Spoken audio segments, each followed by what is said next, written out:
1. And it's live.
This is Leicester Till I Die TV. Watch and subscribe on YouTube and listen on your podcast platform. Good evening, everybody. How the devil are we? A bit like buses playing Southampton. You wait all season and then two will come along at once. That's how it happens with the FA Cup. And I welcome our guest this evening, Clibbo. Good evening, Clibbo. How the devil are you? Yeah, not too bad. Not too bad. Apart from the broken tooth that I've just had from a piece of bacon. Yeah, you said that. How can you break your tooth on bacon? I mean, was it still part of the pig? No, I do like my bacon well done. Oh, no shit, Sherlock. You know? Yeah. But welcome along. Look, we got this coming up tomorrow. I want to start by asking, and there's probably no easy answer to this. I'm not particularly bothered about the game tomorrow. Do you see the FA Cup when we're in this sort of position? And look, we've been here before. Do you see it as a welcome distraction or a pain in the arse getting in the way? Well, you asked me a question the other night about a similar sort of question, and I was a bit kind of vague, and I said I wanted to put my team together. And I've wrestled with this all week. And my opinion is, I think we need to put a really strong team out. And I really do think we need to do everything to win this game. Not because it's the FA Cup, but because we need to put things right, firstly. And secondly, another defeat to the team that humiliated us will be absolutely crushing for any confidence that's left in that squad. So, as you'll see my team, when you see my team line up, it is slightly altered, but it's strong. Yeah. And in fairness, everybody that's watching, I asked Clibbo and Reese, who can't be with us at the moment, if you get a chance to watch this, Reese, hope everything's okay. When I asked you to do it, I actually gave you the proviso of staying with the 4-2-3-1 that Andy King picks week in, week out. So, and you and Reese both did that. When I did my team, to play devil's advocate, I actually changed the formation. Now, I know that won't happen. So you're the one, you've gone for the team that you want within the realms of what Andy King picks, where I've gone for the team that I would like to see play, but I know he won't because it's a different formation. Does that make sense? I dare say, Chris, that I'm probably going to agree with you when I see the team. Yeah, to see what formation I've come up with, first of all. But we're going to say hi to Dawn. How are you doing? Ronald's in as well. Good evening to you, Ronald. It says here, and it says going across the bottom, these two teams know each other quite well with Tuesday Spectacular, it says there. Championship victory for Southampton, coming from 3-0 down to win 4-3 at Leicester City. It's still fresh in the memory. That wound hasn't healed for me yet, Clibbo. I've got a mate who is a Southampton fan, and I didn't realise that I know. There we go. We've all got a cross to bear. He's living down in Australia, and then he messaged me after the game and went, "Is that just gives us a tenth back of the 9-0 thrashing that you gave us?" And that if you take those two games, that shows how far we've fallen. Well, if you take those two games, the euphoria that I felt, and probably most of in fact, all of the fan base felt with the 9-0, if you flip that, that's how much disgust I felt after the Southampton defeat. I'm still trying to, whenever it enters my head, which is quite a lot. I have to do something else to not think about it, because it really does. And I think if you watched Reece the other night with his, let's say, choice language, Rant. Yeah, he's a little bit less able to hold back, let's say. But yeah. I do feel pretty much like he was describing it the other night. But for me, it's almost, and look, you and me are, shall we say, no disrespect, because I am older, but it's sort of the older generation of Leicester City fans. And sure. To me, it was just a resigned, oh, there we go. You know, it wasn't so much disappointment as expected. Yeah, and I think the thing is, Chris, if you go back, I mean, you go back a little bit further than me, but I can go back to sort of Milne and that kind of era. We did see some pretty atrocious football pitches and some pretty atrocious, skill levels. But what you didn't tend to be able to accuse our teams of was just lacking in effort, passion. Most of the teams that we watched over the years had that at least. And I think that's the bare minimum fans expect. And I think that's one of the bugbears of the majority of our fan base this term, and you can't blame them. I'm certainly one of those. Yeah, no, definitely. And look, I mean, I go back to Jimmy Bloomfield, but when you're starting out, and I was kind of early teens then, if you like, so the whole thing of winning and losing and whatever you didn't sort of make much sense to me, and I can remember Frank McClintock taking over. The fans didn't want Jimmy Bloomfield because as good as football it was, and it was absolutely brilliant, and he got a great squad, we never actually won anything. And he ended up leaving, and we got in Frank McClintock. We came bottom with, up until last season in the Premier League, was the worst top flight performance of our history. But like I say, it just didn't compute then, And then I guess as I got older, it was a kind of just a realization that, this is what Leicester are.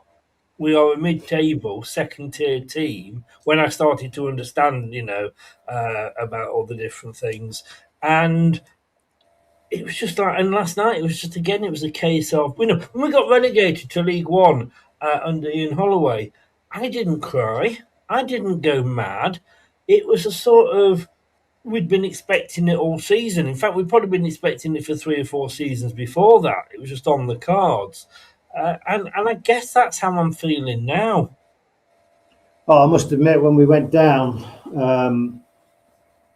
I remember that vividly. And I have to say that actually broke my heart, that did. That really gutted me. And I think if we went down this time, I'll be more angry than gutted, because of just the big difference is that team was shit, but it wasn't lacking in effort really. Whereas this team has, I'm sure some people would disagree, but it has a reasonably good amount of talent, particularly for this division, and it just looks like somebody that knows they've got another job, and you know what it's like if you've got another job and you're working your notice. Just going don't through put the the effort in. motions, you know. Yeah.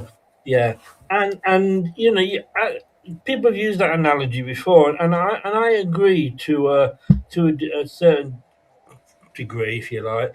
But for me, if ever I've sort of handed my notice in somewhere, and yes, I know I've not kind of necessarily put the effort in that I was doing, before that, and but I've still got a bit of self pride left.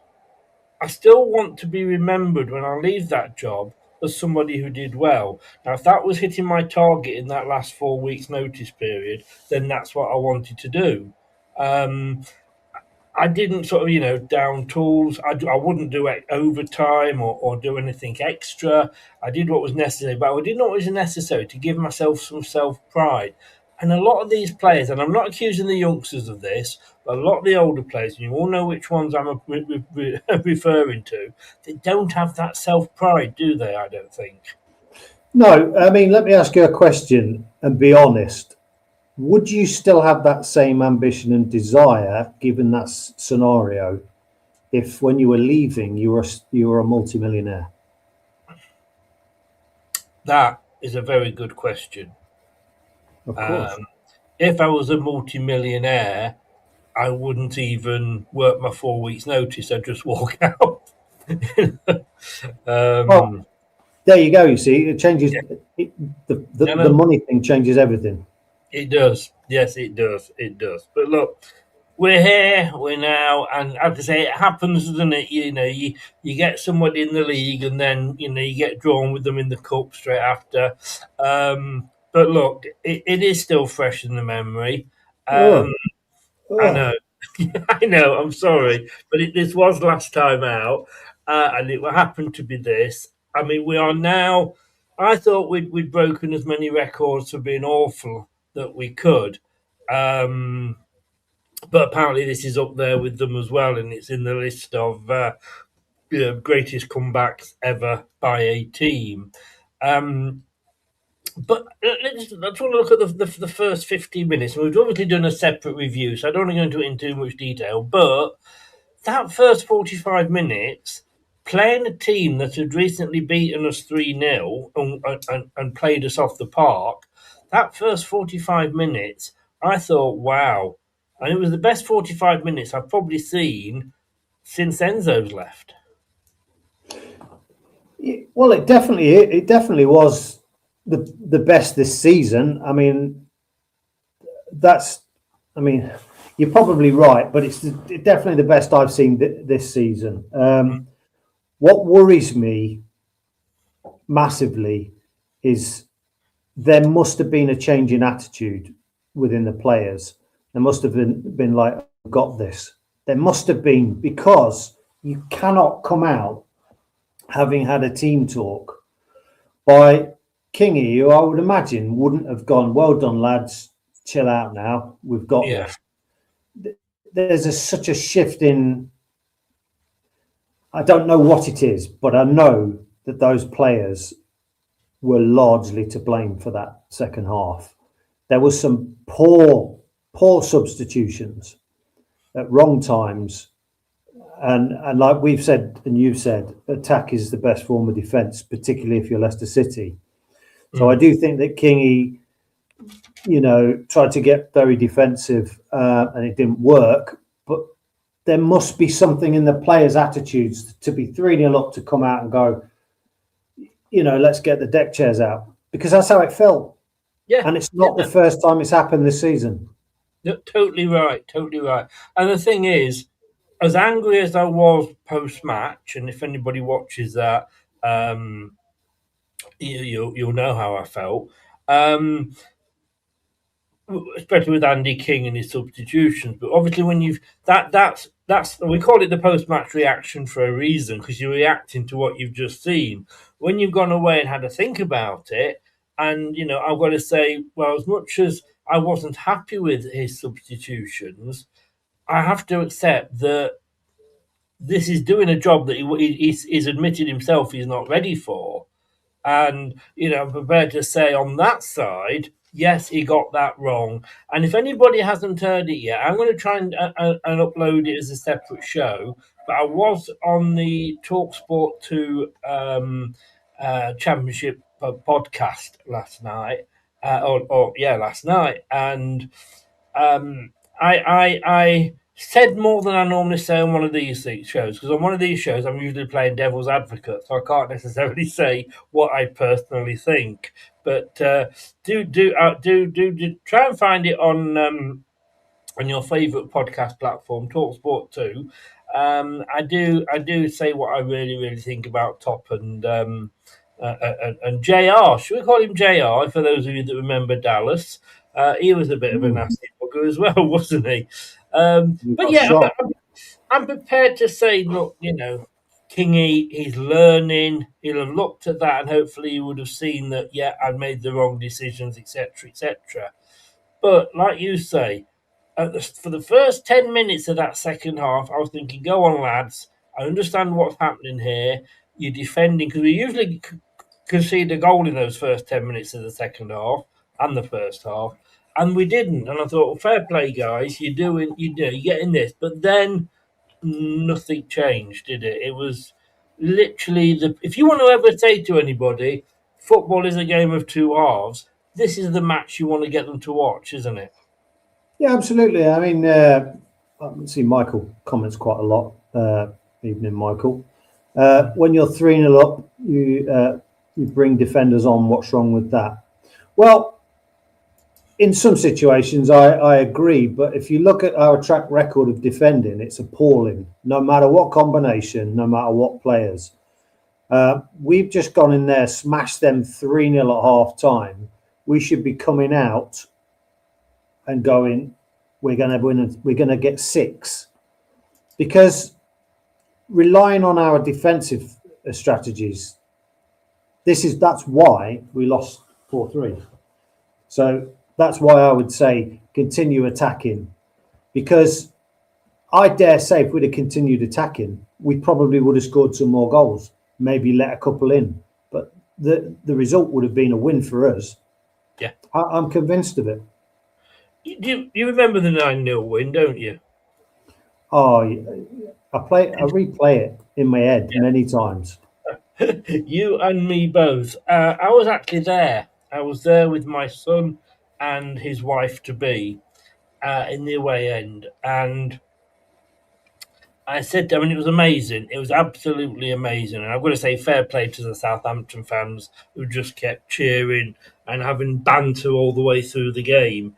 And at half time, it was 5-0. And I said to Sean and Lauren, I said, don't get too excited about this. I said, we're 5-0 up. Second half, it'll be 0-0. We won't see any more goals. We'll just go out and we'll just hold on to what we've got. Fuck me, did we heckers like? And we went and got 4 more. And that is what you wanted to see, wasn't it? Like you say, attack as a form of defence. And Leicester didn't let up. They were going for the jugular. On that Saturday, well, Tuesday, wasn't it? On Tuesday, we couldn't find the fucking vein if we'd been there all night. No, and I think the thing is, if you're 3-0 up and you're attacking, your attack is scoring goals. I mean, there was 3 different goal scorers, 3 attackers scoring. Their half time will be to get refreshed and to go back on the pitch and go and try and get more. That's what is in their mind. We've all played football and we've all scored a few goals here and there, and you just want to score more. To be told to play defensive or to then go into a defensive form, it would irritate you. It would irritate you. Let's be honest. They're professional players and they do what they're told, apparently, or meant to. But it would disappoint you, wouldn't it? It would disappoint you. You want to get more goals. That's the aim of the game. Totally. I literally, like I say, and we all were, words failed us. But looking ahead, because we have to, we've got another game against, Southampton tomorrow. We kick off at 3:00. We will be live on this channel from 2 with the watch along. Tom will be hopefully back doing the commentary, and I will be with him pre-game.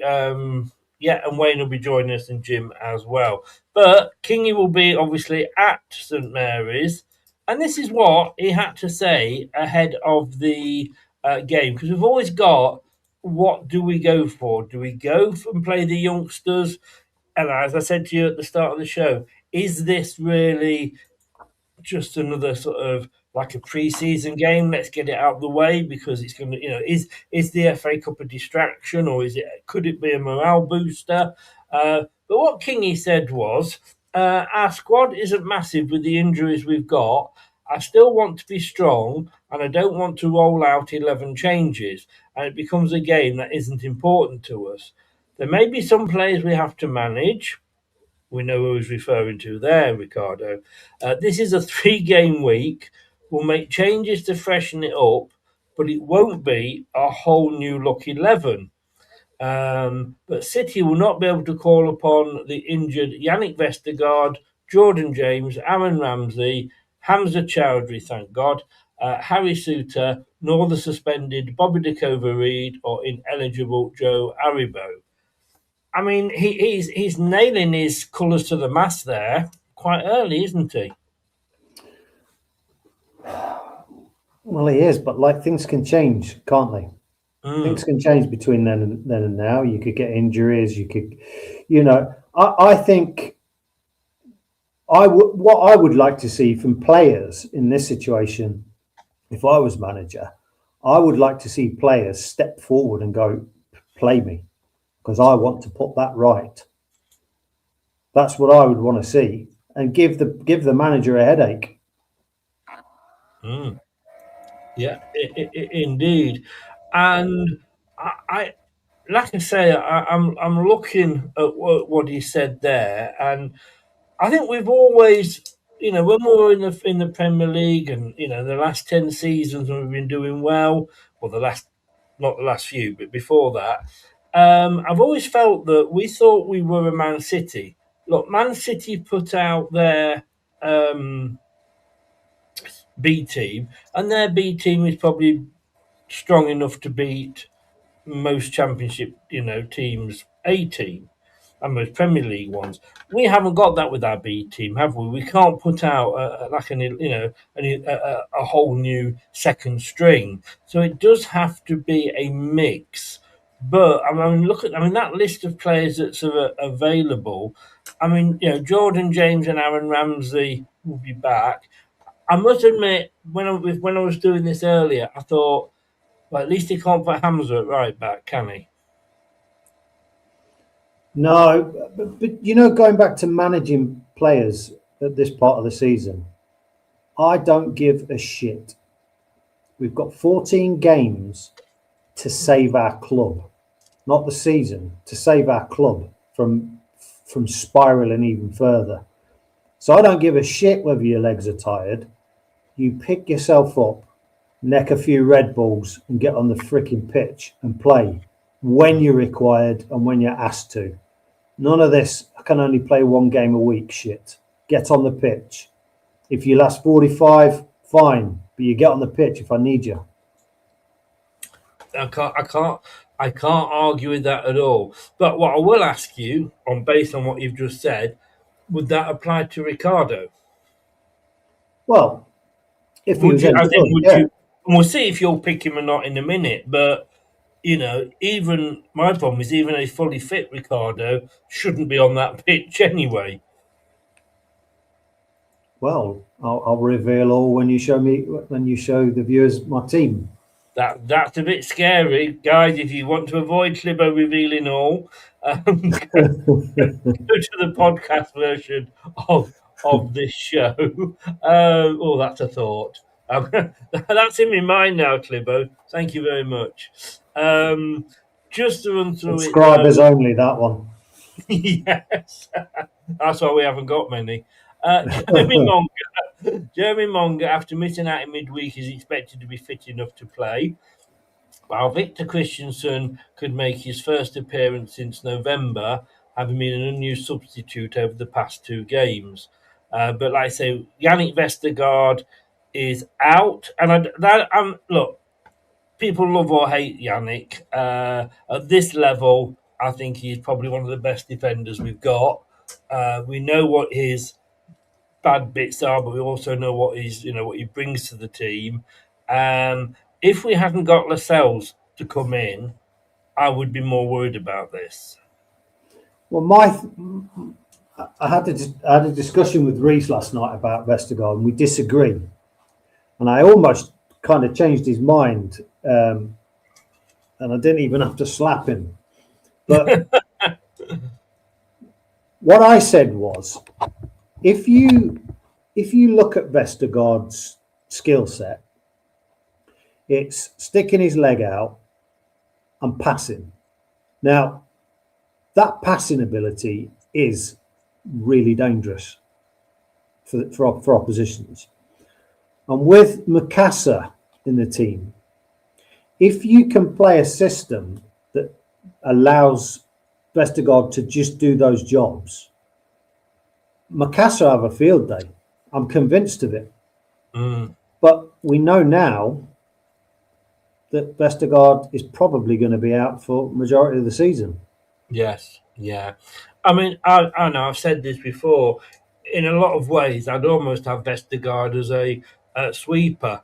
Don't send him up to the halfway line because he ain't ever going to get back. Just keep him as that last line of defence. So, like you say, put his foot out, stop the attack, and then just kick the ball forward. I mean, I know there's not players aren't going to be kept offside very many times because he'll be back there, but then they don't do anyway because they can break from their own half because they know he's not going to get back. So yeah, a bit disappointed, but like I say, with having Lascelles in, I'm not too worried. Look, Jordan James is a huge loss, isn't he? I have a feeling I know where he's going to go tomorrow with that role. I hope I'm wrong. But what did you think? Because I remember ages ago, and I defended Skip a lot last season, and I think he's kind of coming into his own. Maybe he's going to be a bit like a Harry Winks, that this is his level. But Winks, I never thought I was screaming a couple of seasons ago to see Winks and Skip together because I thought they played together. When they did, it was a disaster. How do you think they got on together at the let's say for the first half on Tuesday?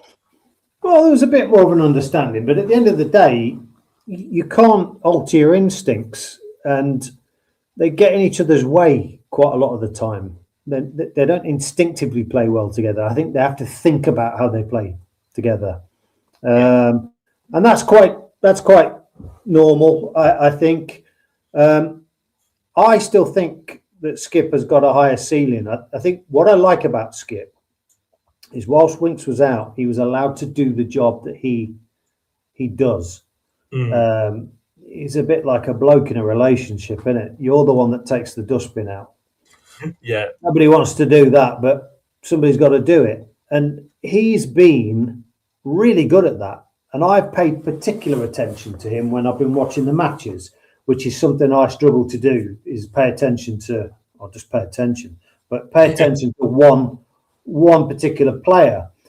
And I have to give the guy some credit because he runs, tackles, and actually added to his game some forward play as well. Now, without that in your team, it is, he's kind of the oil that keeps the engine going and unnoticed. But I tell you what, it's a vital job, and I'm happy he's in the side. And in fact, I'll go as far as to say, when I pick a team, he's the first person I put in the team, because I look at the rest of the players and I think, well, you could change that or you could change that. But I just think I like hard-working players. Gosh, Skip is a hard. He's not a 8, 9 out of 10 skills player, but I tell you what, take him out of the team, you'll notice.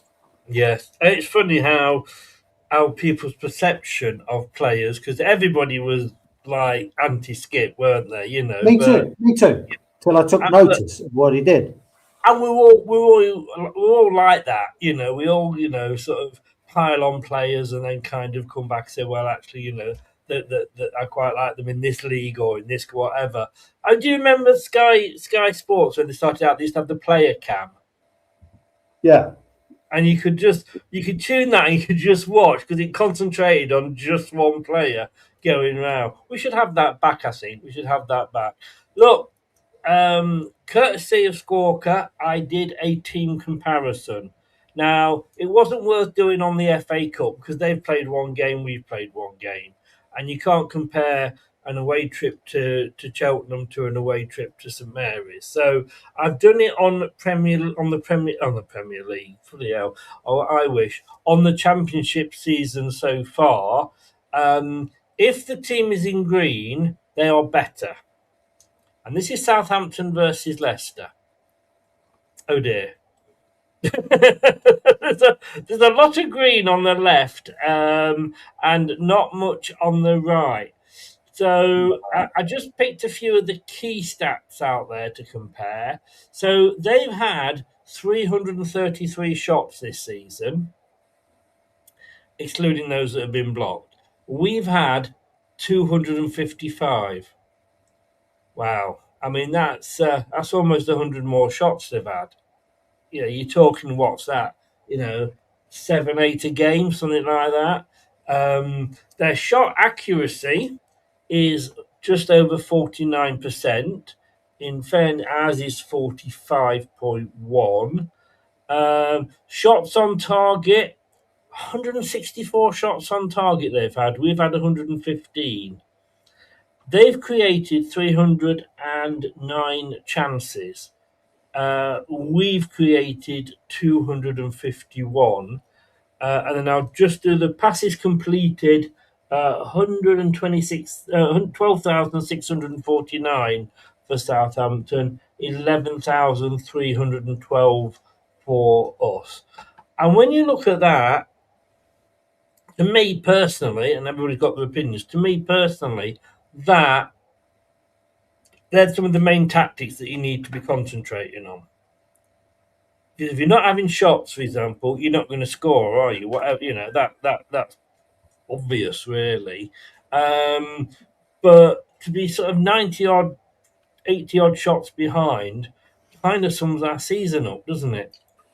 Yeah, I'm quite interested that the one below that, the crossing accuracy, that surprises me because it's something that I don't feel that we do enough of, and yet we've got a higher crossing accuracy, which is bizarre. I mean, we should have because we've got better wingers.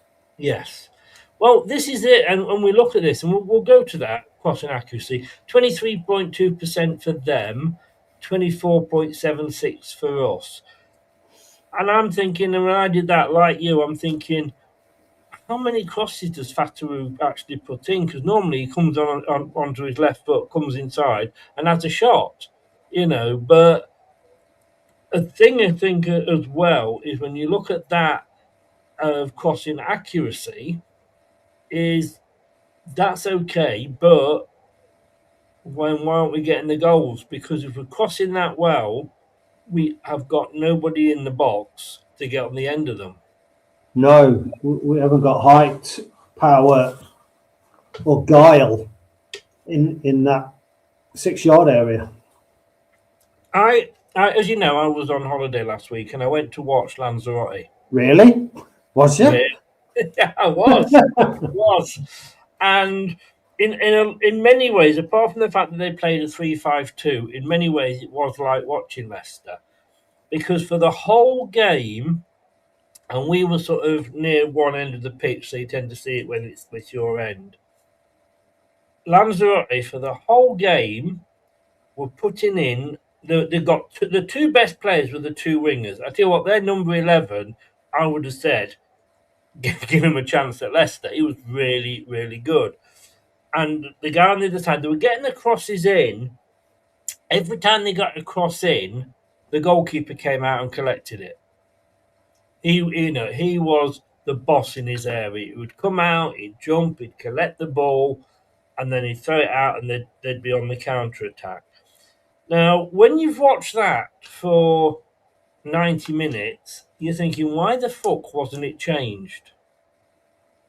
Because it obviously wasn't working, because every time, literally, their goalkeeper got it. And Lanzarote did end up losing 1-0. The other reason why it was like watching Leicester.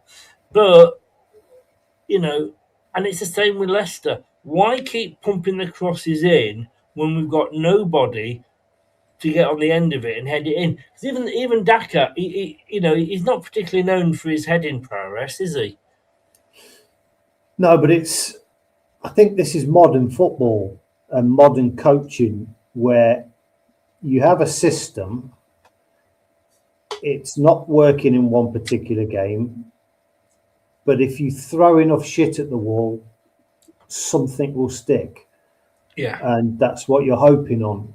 There doesn't seem to be the old-fashioned, I mean, we were talking about 4-4-2 the other day, and I've sent it to Reece, basically I grew up playing 4-4-2 and that's how it was, and nothing really changed, and it was just who was better at the system. But if you look at 4-4-2, how many different permutations it can move from and to. It's a really, really movable system. Mm. But you don't seem to have those managers anymore. New modern managers seem to stick to one system and are bloody minded about it, particularly Leicester's last few managers. But I think that's the modern way. Now, if everyone's going to play like that, you've got to be the side that has better players to win. Yeah. I mean, Michael said there, Lascelles and Vestergaard have got high.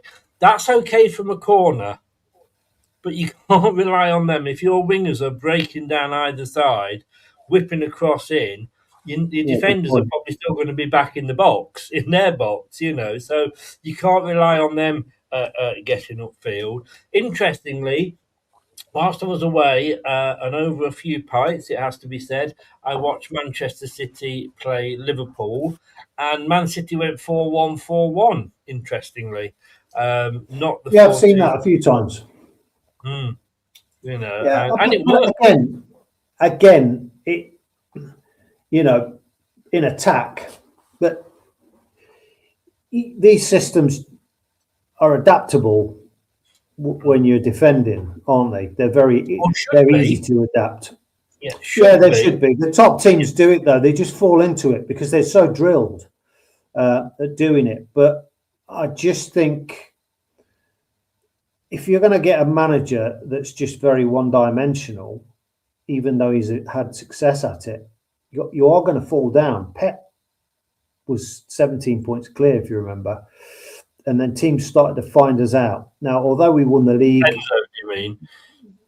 Yeah, sorry, Enzo. Although we won the league and we went up, which was fantastic, we got found out by teams. I remember when we played West Brom, they absolutely... What they did was they jumped on us quickly. As soon as we started passing, or I say pissing around at the back, they were on us really, really quickly. A bit like how Arsenal do that high press and they're really in your face. And it makes you make mistakes. And unless you've got really, really talented players at the back, which usually are least talented footballers in terms of skill levels, you're going to struggle with that. And teams started to find us out, and that's why we lost that 17-point lead. Yes, yeah. Like you say, whatever formation that you put forward, it has to be on the basis that you know how to change it, and that's the problem. I think under many managers, including Enzo, like you say, is being able to change it, and we haven't had that manager that's been clever enough to go, right, this needs changing, I'm going to change it. Interestingly, just that last fact I want to look at, which is the ball recoveries. I mean, so I was well. Look, I think ball recoveries and possession loss go together. If you top on ball recoveries, it usually means you've lost the ball more because you have to go and Yeah. recover it. But there's very little to choose between us. 1417 Southampton recoveries, 1419 for us, and the possession lost again. There's only six between it there. Be Without interesting to compare that to like a Middlesbrough, wouldn't it? Yes, and we will do when we we've got them to come again, haven't we? We've already played them once, I think. So I'll be doing this then as well because I think these are, like I say, there's a lot of things that stats you can get up, but I couldn't fit them all on the graph, and I think those are the main one. But goals scored, let's just run through these: 48 for them, 44 for us. Conceded, 44 for them, 51 now for us. Um, uh, let's have a look at defending. Sorry, no, let's look at this one. Sort of accurate long balls per game. 43% of their long balls were accurate. 38 for us. And just as I look at these figures, it's just 75% of whatever stat I look at, Southampton are better than us. Yeah, I think thing is, if you had played Vestergaard, probably that stat would have been higher, wouldn't it? Because he plays all those long balls out. But the main stat that I always come back to is the one where the ball ends up in the back of the net. Yeah. And it doesn't matter which stat that you analyze, which is always good to do because you can see, where things are going wrong, perhaps, or what you're doing well. But at the end of the day, they scored 4 goals in 20 minutes, 25 minutes. That, if you're presenting that to the players, really doesn't mean a lot other than the fact that your defense is appalling. I mean, I would love to just see a set of stats for, just pure defensive stats. You ask, based on. You ask, and I'm here purely to do your will, Clibbo. Here we go. Clean sheets. They've had 7. We've had 3. Goals conceded per game. Yeah, it is. Goals conceded per game 1.4 to them, 1.6 to us. Interceptions, they had 7.3. We had 8.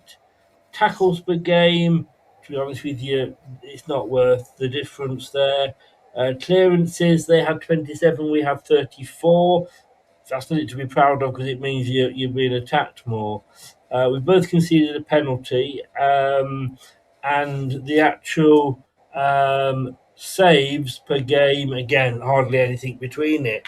So there's not much difference between them and us, and we kind of, like I say, come out on top in a few things, but it's more because I think we're just shit at playing, and we have to clear the ball more than a lot of other teams, But there we go. I mean, the other stat, of course, that we're leading the way with now is red cards. Yeah, I think. I'm not saying it's to be expected, but it kind of is. And the situation we're in, where the players are frustrated, the ones that give a shit are the ones that get the red cards, if you ask me. And I'm not saying it's naivety on some of the players. I think largely they're getting frustrated with getting no reward. But none of them have got the right to go on that pitch and expect. And I think if you're only playing half of a game for large amounts of games this season, then you can't be going and getting frustrated. Everybody needs to pull their weight. Yes, it's not the way forward. Losing that was a real kick in the nuts. That was losing two players in 2 games. Really affects everything because it almost says like, right, okay, well, we're getting picked on here. We're getting players sent off. And I think subconsciously, you're worried about making tackles. You get a yellow card for a silly thing. You're now worried. And as a Leicester player anyway, given the recent history. And I think all of these things are contributing factors to why we're not putting in a full committed 90-minute performance. Yeah. You get to a point sometimes where you think like, are players getting sent off because it takes them out the firing line for between 1 and 3 games? Maybe. And I still can't get my head around that a red card can mean either 1 game ban or a 3 game ban. I mean, it should just be. I didn't know about that. I've got to be honest with you. I didn't. Shows what I It know. was 3 games. I thought it was two yellows, 1 match, 3 for a red. Yeah. No, it was. That's what it used to be. That's what I thought it was. All this, well, it's whether it's sort of a vicious challenge or a not a vicious challenge. That again is down to opinion. If it's a red card, it should just be direct red, 3 games. It's pretty stupid. It just, I think football in general has become overcomplicated. I mean, I remember a time where there used to be this sort of kind of misogynistic joke about asking a woman about the offside rule, and all blokes would be able to explain it. Well, every season it's sort of different, and I think if a woman asked me, I'd probably struggle to explain it properly, because there's loads of times I've watched the game. That's offside, and well, no, because this, and this, and this. Well, yeah. And I know I know these rules are being designed for more goals. Obviously, when there's more money in the Premier League, more people watching, they want more excitement. But to me, if it's offside, it's offside. I don't care. No, indeed. I mean, I'm a great one for saying that it should be, if there's a gap, then it's offside. If there's no gap, as far as I'm concerned, you're onside. Yeah. But I was watching Sky Sports News the other day, yesterday I think it was, and they had Dermot Gallagher on, the ex-referee, and somebody else who I didn't recognise, and they were trying to discuss about what's a handball and what's a not handball, and they've got this imaginary line sort of there, and I thought, how the fuck? Just have it either if it's from there, sort of where the shirt changes into a sleeve down, is a handball. All this when it's so far down. I mean, what the fuck? We're just making everything so difficult, aren't we? Well, I think what you're going to end up doing is you're going to pressurize refs so much to make decisions that are so crucial. You can see in 10 years' time players having shirts that are all censored. So if the ball does hit them in a certain place, it flags up for an handball. I mean, these because of the amount of money in the game now, it's not like back in the day where it's not going to cost you millions and millions of pounds, but these decisions now are costing people millions of pounds. So the refs, although they have been terrible this season largely, they are under a lot of pressure. You've got 30,000 people paying for your blood. It is difficult. I don't agree with a lot of the refs, how they ref, and just the way it's done. I'd like it to be like the rugby is, a bit more transparent. I know they're trying to do things like that here and there, aren't they? But there's a respect for the ref in rugby. Yes, yeah, and that's where it needs to go. Yeah, just to go on a couple of points. There's been a couple of good points coming up. Scott there says, "What about your arm being in a natural or unnatural position?" Now, to me, the only way to get around that is to get the referees to be ex-players. And everyone says, well, you won't get that. And I'm sorry, I think you will, because your Premier League players, they're never going to be referees. They're going to earn more being a pundit or what have you. But who's going to invite an ex-Lincoln City player to be a pundit? Let's be honest with you, Nobody really, and that's no disrespect to Lincoln City. I've just picked them out of my head. But could an ex-Lincoln player tell you whether an arm is in an unnatural position or not? Yes, he could. The referees can't because they've never played the game. So how do they know what's an unnatural position or not? And Ronald says here, I suppose a red card for violent conduct should be penalised more than a professional foul. No, if you're caught speeding, you're done for speeding, whether that's 31 or 51 in a 30 zone. You speed, you speed.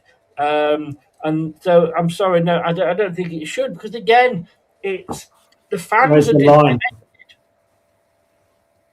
It becomes such a pyramid and actually much more complicated. If that's the threshold, if it's 1% or 10% over, then you've gone over. Yeah, exactly. Scott says here, is it time for sin bins? Trying to understand. I think it starts to become a pantomime then for me. Yeah, for me, rather than sin bins, I'd sooner have, let's say, the blue card. So, for example, a Coley would have got a blue card, where Dakota Reed would have got the red. And then you know that a Coley's only going to miss one game, where Dakota Reed nearly broke somebody's leg and gets a 3-game ban. It should be a green card. Then they can market it as traffic light, like a traffic light system. No, that's point. No, that's it. I mean, I went for blue because it's my favourite colour, but I'm happy. Yeah, let's go for green. But again, it's just at the moment you're looking at a Coley getting sent off. Well, how long is he going to be out for? Well, I don't know. It depends how they deem that, what they deem it to be. And again, the fans, we have no idea what's going on. I would say maybe it's time for a third card, but I'm not sure about sin bins. But I get your point, Scott. Right, let's have a look at the team that you would like to see. Okay, this would be interesting. Tomorrow morning at 3 o'clock. No, it's not a lot different to Reese's, in fairness. But here we go, and I'll let you go. You had to go because I asked you to go for the 4-2-3-1 because this is what we think King will come out with. So there you go. That's your team. You stuck with Bekovic in goal. I mean, he did make one good save, didn't he? I mean, he got down. I mean, people say that he can't get down because of his age. He got down into that bottom corner and made a brilliant save, didn't he? Yeah, I would pick Begovic because I think Jakub just needs to be reset. I have got faith in the boy, and he just needs some time out, be back up, something he's been familiar with, get him comfortable again. There's no way I would put fucking Luke Thomas as captain. Scott has just put it. No, I think just safe. That's why I picked him. Yeah. Unfortunately, I didn't ask Scott. You're a troublemaker, Scott. Sometimes you really are. But I didn't actually ask the guys for a captain. We will do that going forward because this will be how the shows pan out going forward. And I've got to say, as a back four, yeah, I can't argue with that. Luco, I don't know. Yes, he had that sending off, but then he had a good game when he came back. Why the hell is Ricardo being picked over him? Bring on Ricardo if Aluko's not having a good game or he's being sort of played off the pitch, or we just need to hold on to something at the end. Lascelles and Nelson, look, Coley, I like a Coley, but look, Lascelles, in this thing, he's got to be captain, I think, for me. Yeah, 100%. Yeah. Next to Nelson, I think he'll do well. Somebody said, and not the last game, the game before, all you could hear at the match was Lascelles telling the players to get into line and where they should be and what to do. And you're thinking, shouldn't Ricardo be doing that? But, You brought Christensen back.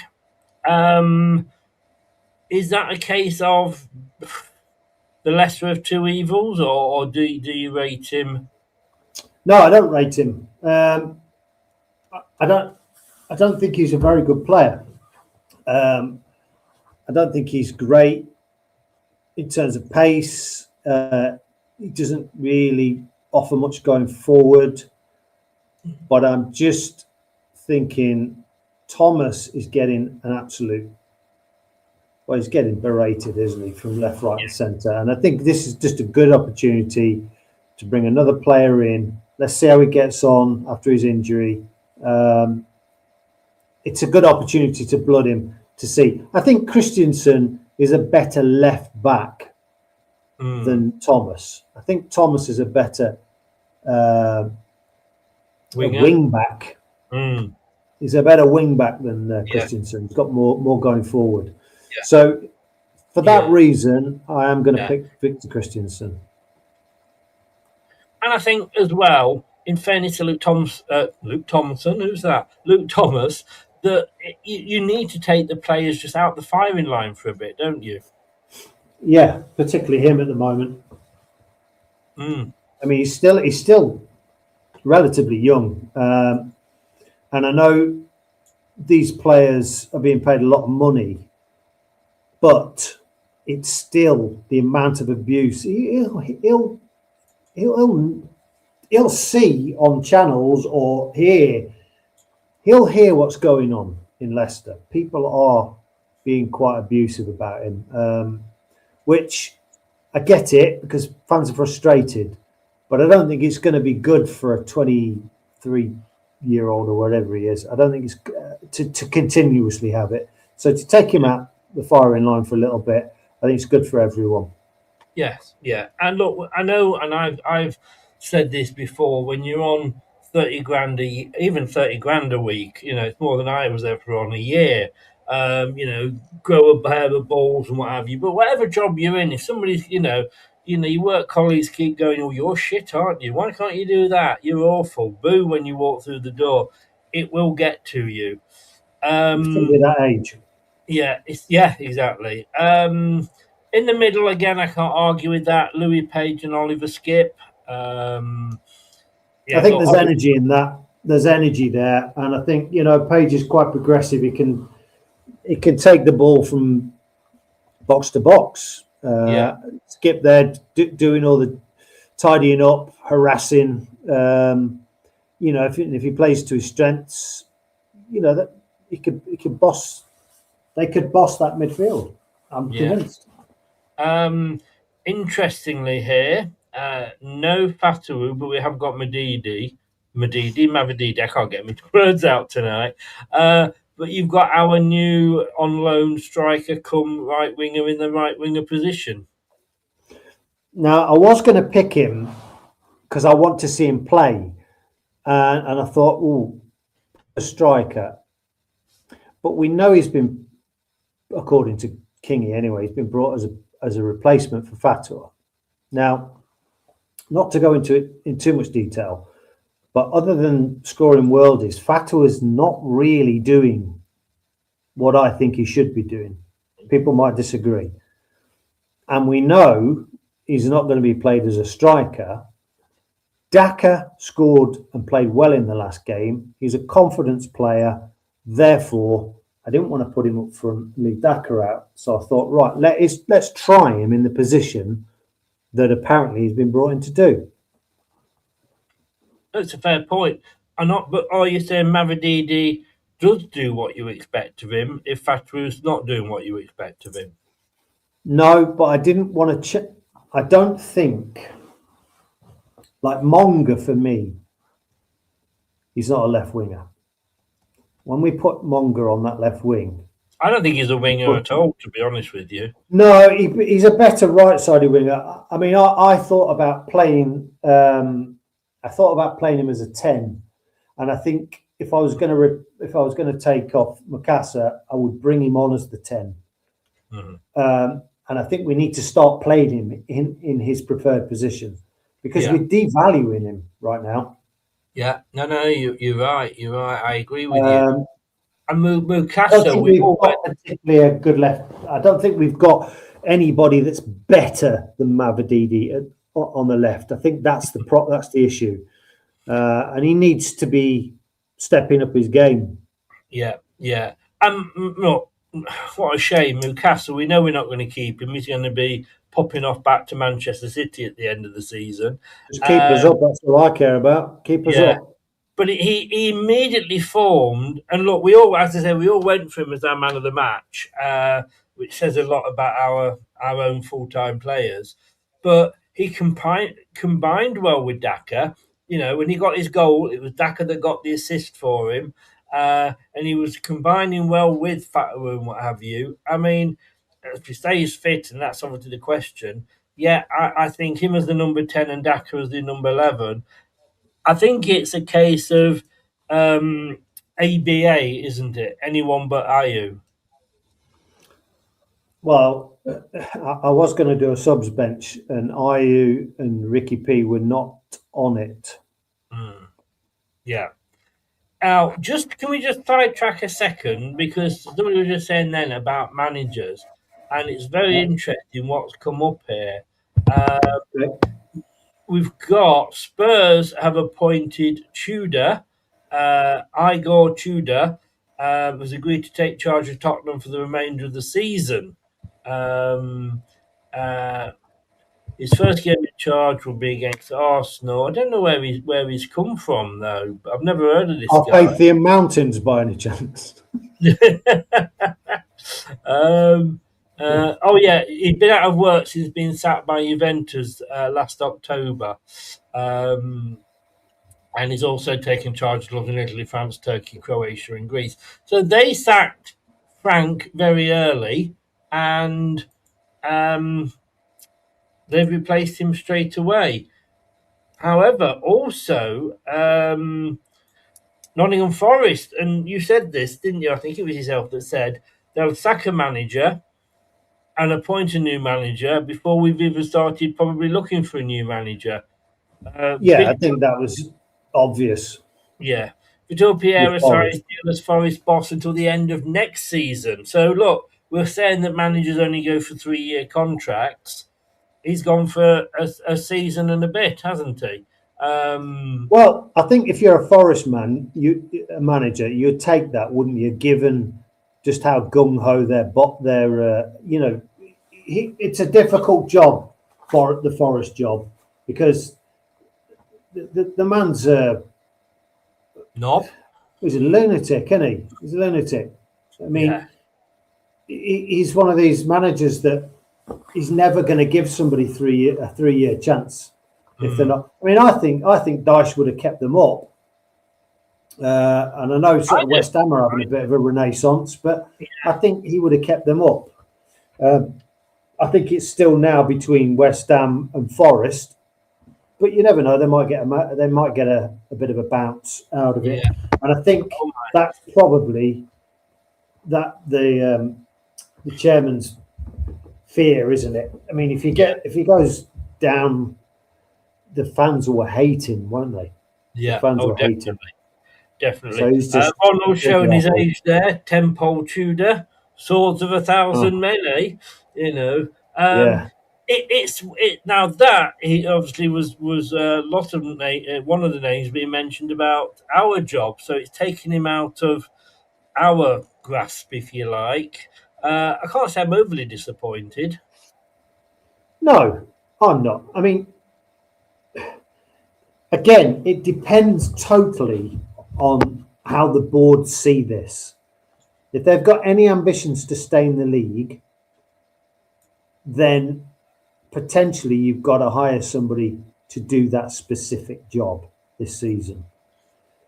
If they're seeing it as a long-term project, to find somebody who can be able to rally them up quickly this season and then be progressive the following season and the season after that, let's say, that's a little bit more of a tricky find. So it is largely going to depend on the way that Top and Rudders look at it. Vitor, he's had 5 clubs in 8 years. I and and this is what this would not happen in any other industry. But you've got Marianakis there going, oh, I know the manager that can keep us up. The one that had Wolves playing, was it 6 or 8 games with no points at the start of the season? He'll keep us up. I mean, Yeah, what's the logic? yeah. It doesn't. That doesn't make sense, does it? No, I it mean, doesn't. make that make sense. No. Because he'll be here. Listen, he'll be sacked next season anyway. Yeah. Well, in fairness, they lost their first 4 games of this campaign, Wolves. But they were. I think that when he left, they had 1 point, and they're gonna. Who knows? It might be Derby might be looking at that and going, "Oh, there's our record gone." Blackburn, 1 place below us, 1 game in hand, 3 points behind. They've But appointed Will Still's brother, haven't they? no, Blackburn have gone for Michael O'Neill. Oh, yes, that's right. Yeah, on That's a right. Yeah, short-term deal. Watford have gone for Will Still's brother. that's right. Yeah. That's right. My bad. Now again, look, I was listening on the podcast on the TalkSport second tier podcast. I was followed by a Blackburn fan, and do you know what? He actually sounded more despondent than I did, and that's saying something.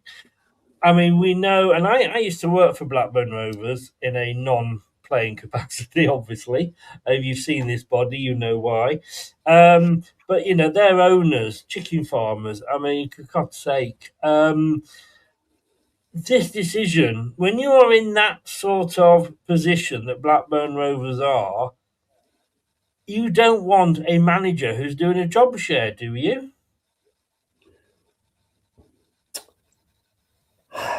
It depends. I think it depends because there was a team which I can't remember, which wasn't that long ago, where it did work successfully.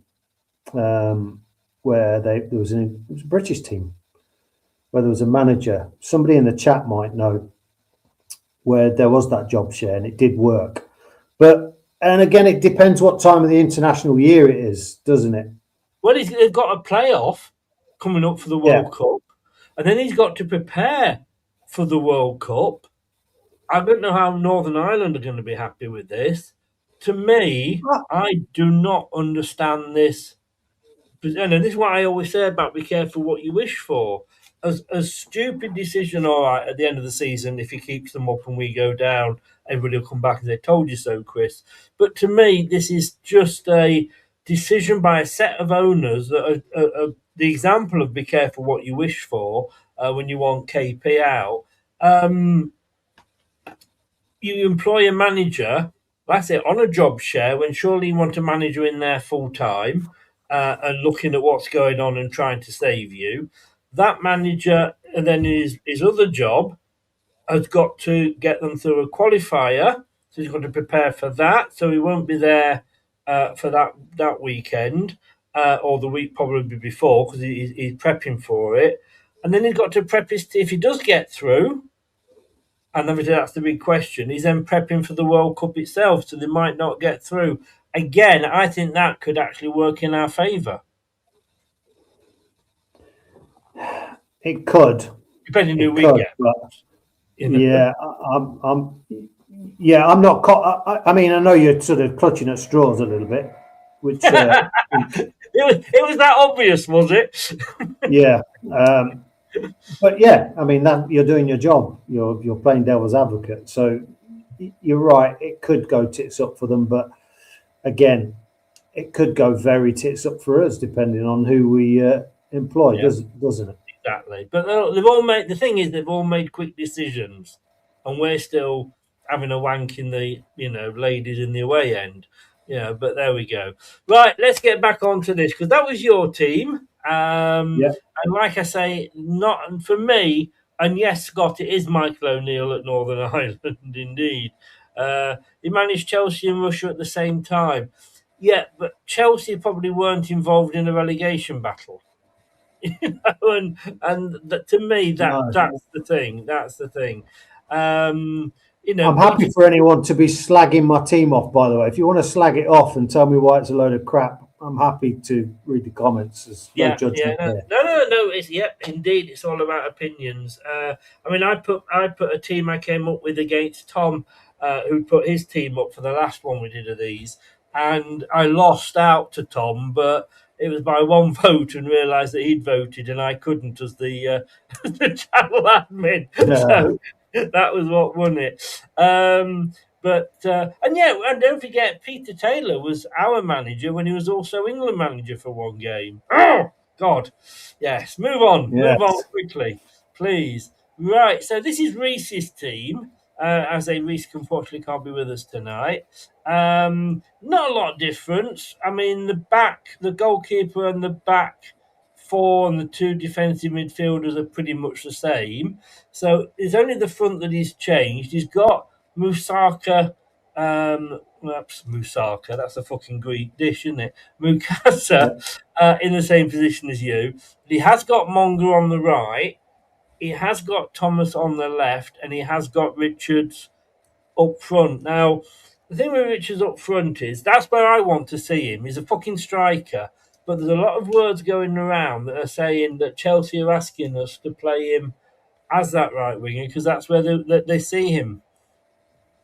Right. Okay. Well, they are the parent club, and they will dictate where he plays as the parent club, as the senior parent club as well, because that's the idea of sending him out. So, yeah. So, and I kind of did indicate that to Reese, and he was like, "I'd still play him there."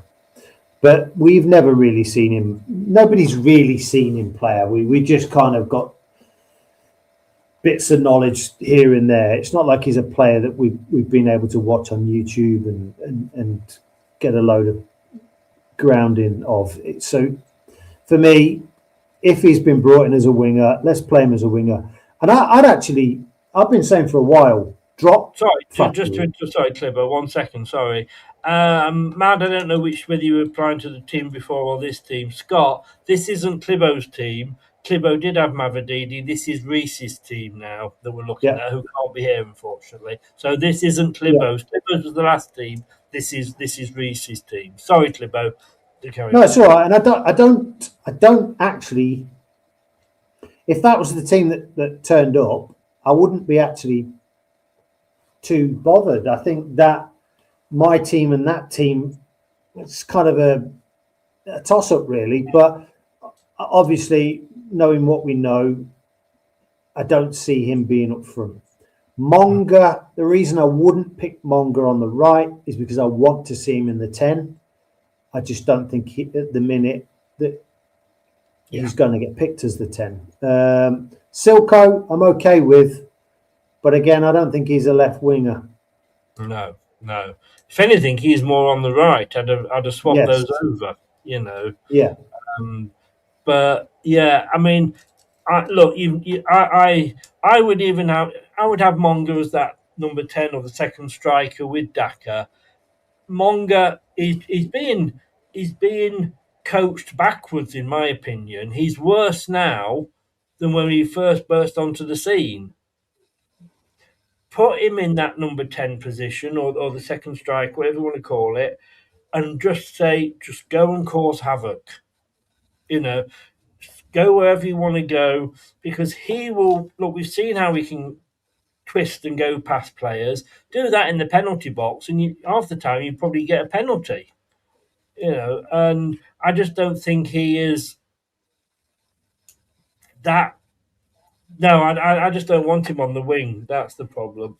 Now, in fairness, Clibbo, you and Reese, like I say, I asked you both to stick to the 4-2-3-1. Out of those two teams, I would probably personally, sorry Reese, but he's not here, but I would go with your team, Clibbo. Well, obviously. It's your modesty that gets me every time. You know what I mean? Yeah. And like I said the other day, I need to see my therapist because I am agreeing with you way too much here.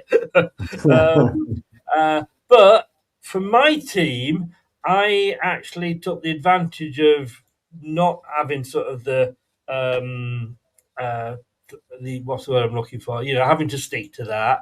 I thought I'd let you two do that, and then I would go for a formation that I would like to see. So this is what I've gone. And again, everybody pull me to pieces. This is just what I personally would like to see.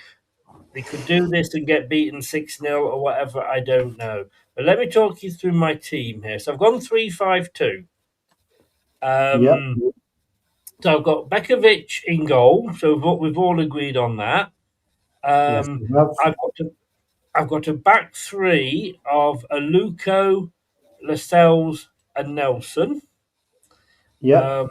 With Lascelles as my captain. Lascelles as your captain. Yeah, we all said that. But I think Lascelles, I think, they've got two youngsters either side of him. He's there enough to sort of keep them under control and tell them what to do.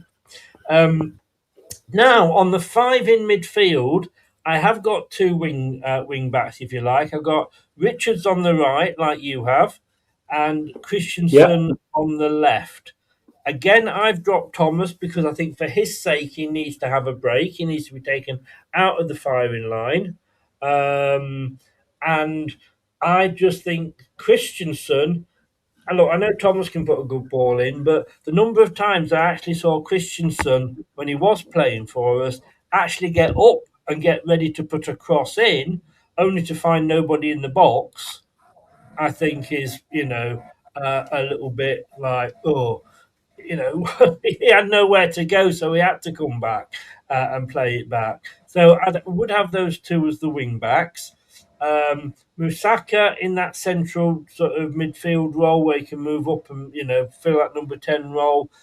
But like you went, Louis Page and Oliver Skip sort of either side of him. And then I've done what I said I was going to do.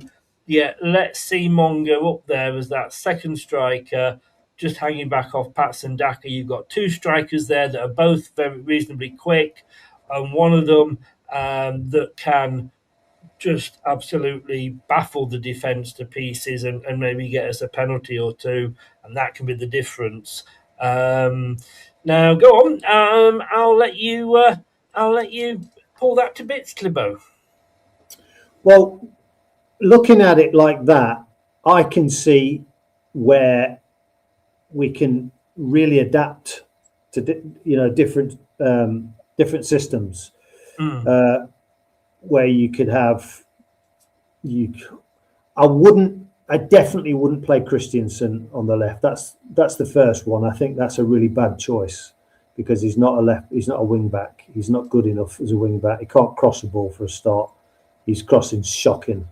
Whereas Thomas, I think, has got the edge slightly on pace and he's a much better crosser of the ball. So I would have Thomas there for sure. I would allow.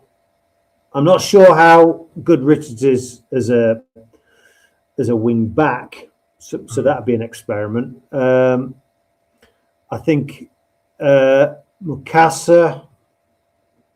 I think he could probably drop. There's loads of permutations there. I don't disagree with most of that, if I'm honest. Let's have a look. Well, yeah.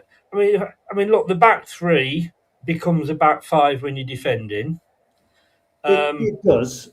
I don't know whether Richards can particularly do that role, but it's the FA Cup. So if we lose it, I don't give a shit. I mean, I'll be annoyed. I want to win every game, but this is the game. If we are going to try something different, I would do it in this game.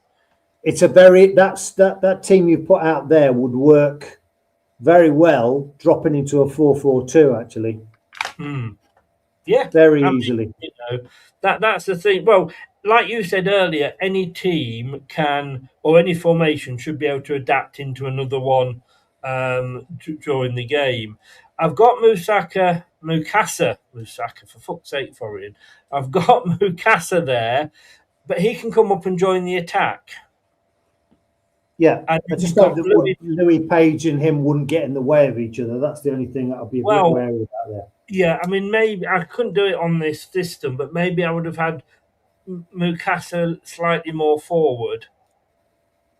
Actually, almost making a three up front, if you like, and then have Richards and Christensen maybe further back. So that, like I say, to me, if I'm going to experiment, then this is the game for me that I would do it. The reason I went for What? Christensen, and I know what you're saying about that, and I know he doesn't necessarily like that role. That's why I think he went to why Enzo sent him away on loan. But I just think Thomas just needs the break. Yeah, that's a fair point. That's a fair point. But ordinarily going forward, I wouldn't place him there. I like the Monga thing. I think that's different. What I would do in Monga is I would allow him that maverick role. Yeah, He yeah, can yeah. go anywhere he wants in that front half.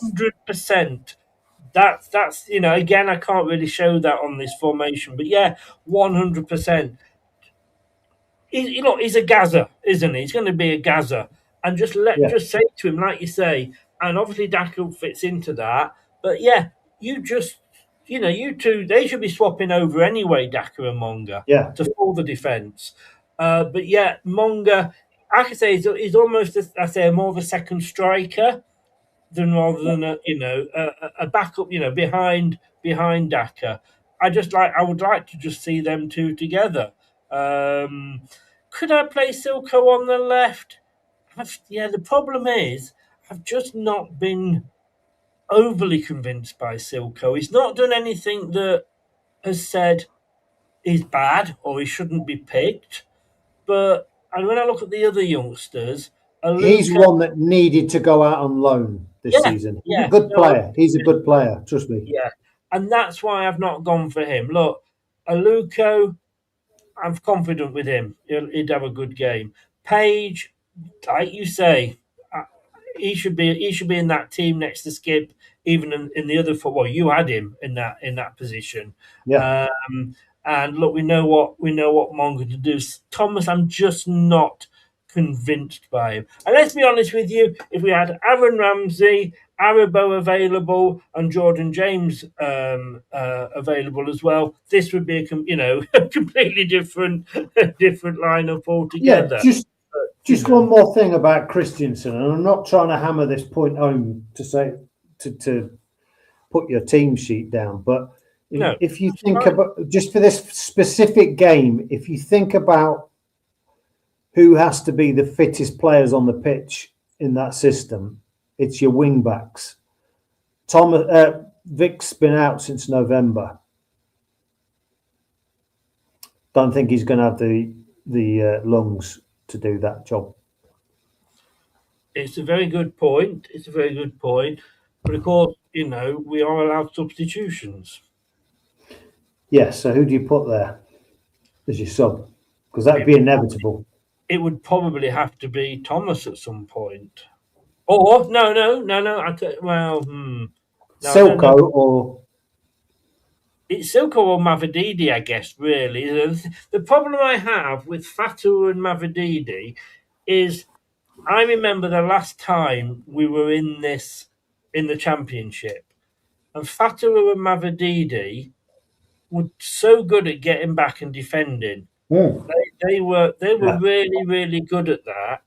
They've suddenly yeah. become very, very shit at that. And if I was to have Mavididi in that role on my team, it would be with that Mavididi in mind rather than the Mavididi we've got now. The problem So, is with Fatua, he had the energy, but he was too keen and got quite clumsy. So he's yeah, a risk. yes, yeah. I mean, Scott said there, and I take your point, Scott. He agrees with you. Silko has plenty of energy and pace. Totally. Look, these things are all sort of, personal choice, and that ain't going to happen. We know that ain't going to happen. So I'm almost like like a free hit for me here, because whatever I pick, I can buy you out of retirement and put him in. That's more likely to happen than this lot being picked. You never But know. look, You never just a know. bit of fun. But this, I have to say, knowing what formation he will be playing, I don't think we'll get better than Clibo's team here, to be honest with you, with Lascelles as, like you say, the captain on that. If I was going 4-2-3-1, that's probably what I'd do.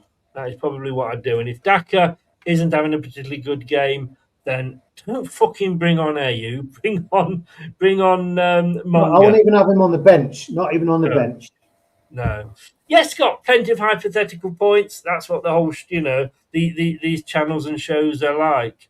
Right, everybody, it's that time. Let's have your score predictions. Get them into the chat. Clibo, how do you see it going?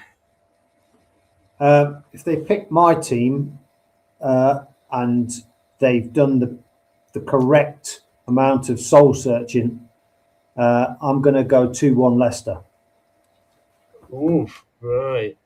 Do you think these players will have the ability to do any soul searching? As in that, I mean, when we've seen how they've played, do you think they will be embarrassed enough by what happened? And you said the other day, you disagreed with Reece, but I agreed with you again. King's reaction in that post-match interview said an awful lot.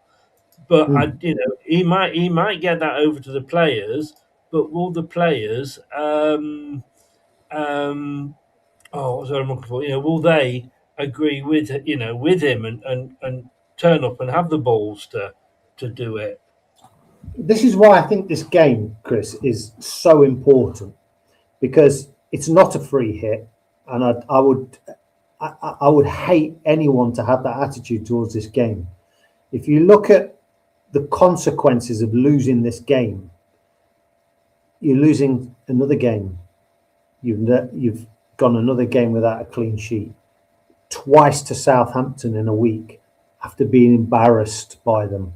Now, if your management team cannot get that across, and how important it is to go up there on their pitch and win this game to kickstart our season, ordinarily I'd have said, let's just crack on. Let's just make sure we're safe. Let's put some young and upcoming players in. That's what I would usually have said. But I had to think about it this season, this week, and I really thought about it pragmatically. And I thought, yeah, we could go out of this and concentrate on the league. But another devastating loss against the same team that took the piss out of us, particularly because it's Southampton, I think it would almost cement the relegation, because we've gone. I mean, I would it's up say to Kingy, really, isn't it? It's up to Kingy. Yeah, I would say it is a free hit, but not in the way that people would think. When I'm saying it, to me, it's a free hit. It's if we go out and we literally leave blood on that pitch, and we fight and give 100%, but we lose 1-0, 2-1, whatever, then to me that's like a moral victory. And what I mean by the free hit is that, then that's not going to affect our season, because we've still got to concentrate on the main thing, which is staying up. Yes, like you say, if we win this and then we go off and we win the next game, it is giving you that confidence. But for me, all I'm saying is that if we were to lose it for any reason, I'm not going to cry into my cornflakes. Do you know what I mean? No, that's what I mean by it being a free hit.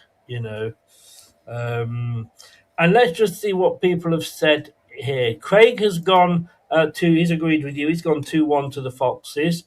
Prashant has gone 2-2 and Fox's win on penalties. Wow, I'll Prashant. take that. I'll have a pint of you, please. And Michael's gone 2-0 to Leicester as well. I don't know. It depends what side they put. If they put a full team out, then we can't afford to be, No. you know, Somebody said earlier that they're going to put a fair few youth players out. Now I don't know how Well, true. I dare say that is probably Yeah. going to happen because they're looking towards, they're looking up now, aren't they? So I dare say that might happen. But I also think we will as well. We'll make changes for sure. I just hope that we go out and put it all on the pitch, because if we lose, like you said, I still don't agree with the term free hit in any sense of the word. I respect your opinion, but I don't agree with it. Yeah. I think it's imperative that we try and win at all costs. If we don't win and we've tried our very, very best, at least we can come away from it and take some positives going forward. But any capitulation like that is going to absolutely I'm telling you, fans are going to go. That happens again. I get it. No, I totally 100% get it. I said at the start of the show, and I'll give you my prediction in a minute, that we haven't got a B team. We've never been good enough, even at our height, to get a B team. And I'll have a pint of whatever you're drinking, Ronald, but it would be nice. I was singing "We Want 9 at half time" that on Tuesday. That came back and bit me on the bum. But do you remember a couple of seasons ago, under a certain seal that used to stand at the side of the pitch and do a lot of clapping, Brendan Rodgers? We played Watford in the FA Cup, and it was COVID. It wasn't the year we won it, and it was the year or two before. We played Watford, who were in the Premier League with us at the time, and due to illnesses and what have you, we had to put out a fair few youngsters. And they went out and they beat Watford, who were in the top league with us. In the next round, he dropped the youngsters because his more experienced players were fit. And so I get that. Makes the obvious thing. Who did we meet in the next round? Nottingham Forest.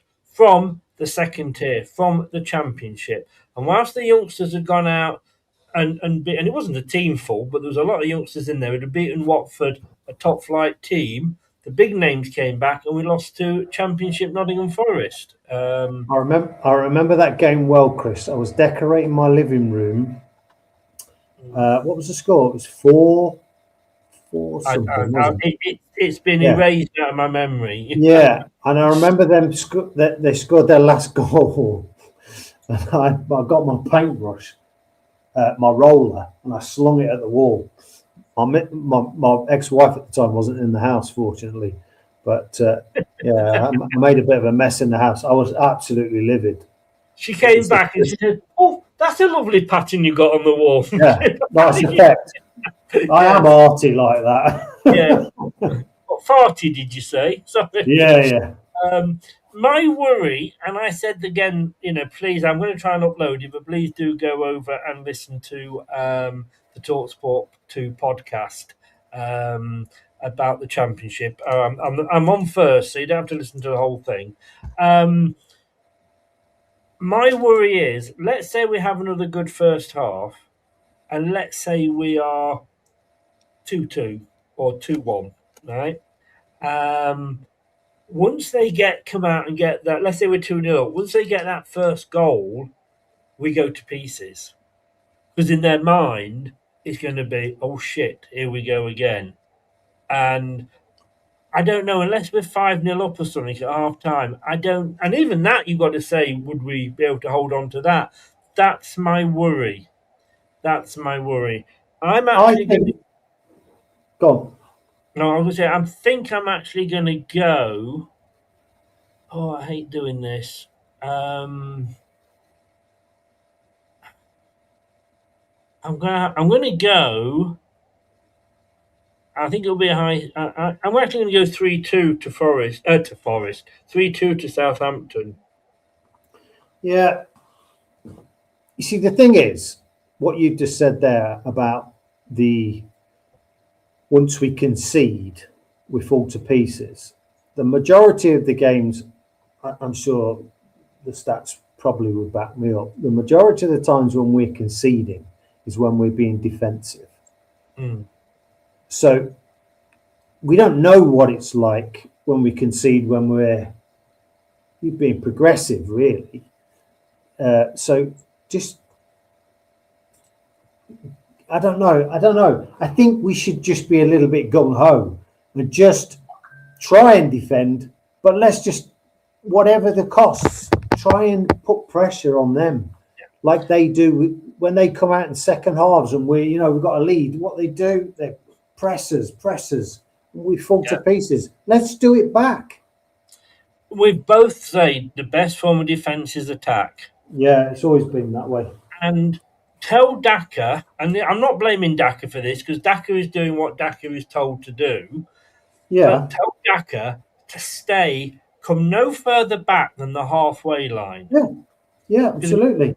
While he's on that halfway line, I think he's going to take at least one player to keep an eye on him. And if it is then a battle to run towards the keeper, we know Daka's fast. And might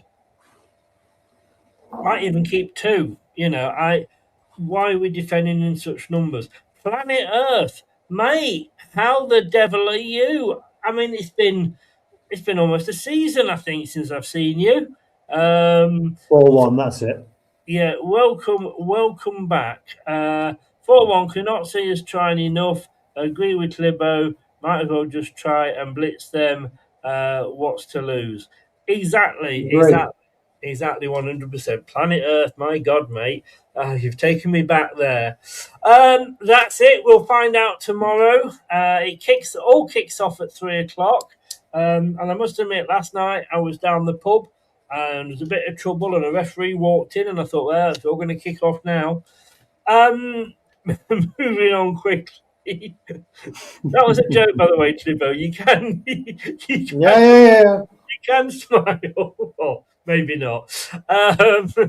But it's 3:00. It's the 3:00 kickoff tomorrow. We will be live with you from 2:00. I am also on the complete Levy and Horn podcast, or Horn and Levy, I'm not sure. Sorry, guys, which way it is, at 11:45 to talk about 6 points we've lost on that, to talk them through that. But yeah, we'll be back here at 2:00. And if you're not doing anything at 7:00 in the morning, why not tune into Dorset Riviera Radio and listen to me spinning some tunes on my day job, as they say. Clibbo, thanks very much, mate. As always, we're going to have to find something that we can disagree on. Well, I'm sure there's plenty of things. I'm sure there is. Give Reese my best. Hope it's all right. Hope he's all right, mate. And thanks everybody that was in the chat. Thank you very, very much. If you've been listening via your favourite podcast platform, I appreciate that as well. And thanks, as I say, to Clibbo for being my guest. And I'll see you all tomorrow, 2:00. Enjoy you there. Adios. Good night, everybody. Thanks for watching. These videos are tremendous. You'd better like them too, or I'll be back. This podcast is proud to be part of the TalkSport Fan Network. TalkSport. Powered by fans. That will conclude this evening's entertainment.